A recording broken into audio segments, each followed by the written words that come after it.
প্রিয় শিক্ষার্থী বন্ধুরা, তোমাদের জন্য একটি গুরুত্বপূর্ণ ভিডিও নিয়ে আসলাম। সেটা হচ্ছে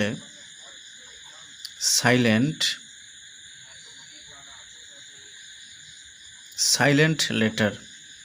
তার মানে ইংরেজি ল্যাঙ্গুয়েজে ইংলিশ ওয়ার্ডের কোনো লেটার উচ্চারিত হয় না, কোনো সময় উচ্চারিত হয় না, তারা অনুচ্চারিত থাকে। এদেরকেই সাইলেন্ট লেটার বলা হয়। তো আমরা দেখি কিছু সূত্র রয়েছে, এই সূত্রের মাধ্যমে আমরা কিছু শব্দ পাবো। আমরা এখান থেকে শিখতে পারবো যে আসলে কোন কোন লেটারগুলো উচ্চারিত হয় না।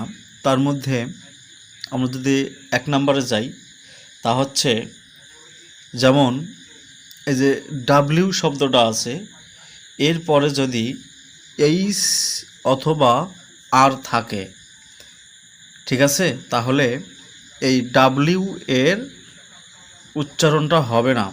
যেমন WRITE, এর উচ্চারণটা কি হচ্ছে? রাইট। কি উচ্চারণ হচ্ছে? রাইট। দেখো বন্ধুরা, এখানে এই ডাব্লিউ এর কোনো উচ্চারণ হলো না। যেমন আমরা আরও শব্দ দিতে পারি, WRONG। এখানেও এই ডাব্লিউ এর উচ্চারণ হবে না, কারণ এখানে উচ্চারণ হবে রং।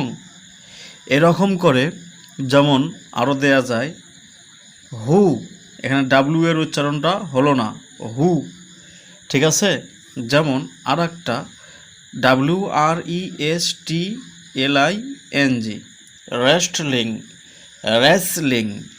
রেসলিং। এখানে দেখা যাচ্ছে এই ডাব্লিউ আর এই যে এই টি এর উচ্চারণটা হলো না। এরকম করে আমরা এখানে দেখতে পাচ্ছি যে এই ডাব্লিউ এর পর এইচ বা আর থাকলে সেই ডাব্লিউ এর উচ্চারণটা হয় না।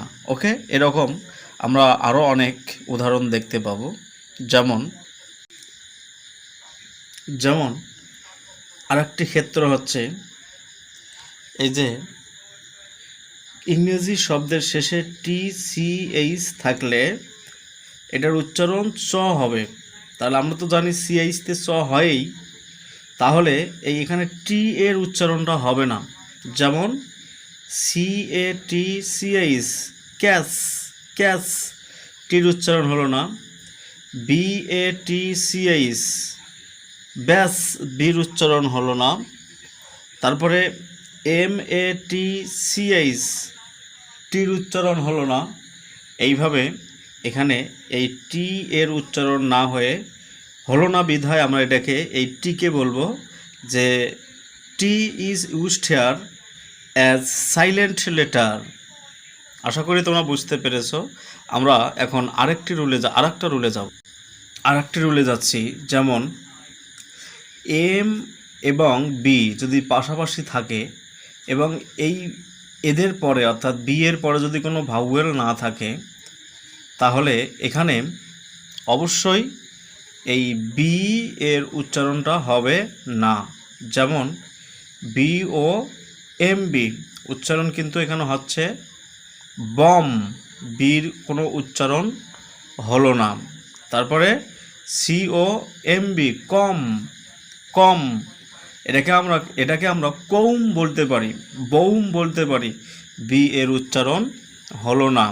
যেমন THUMB, আমরা থাম বলবো না, বির উচ্চারণ হবেই না, সো এখানে উচ্চারণ হবে থাম।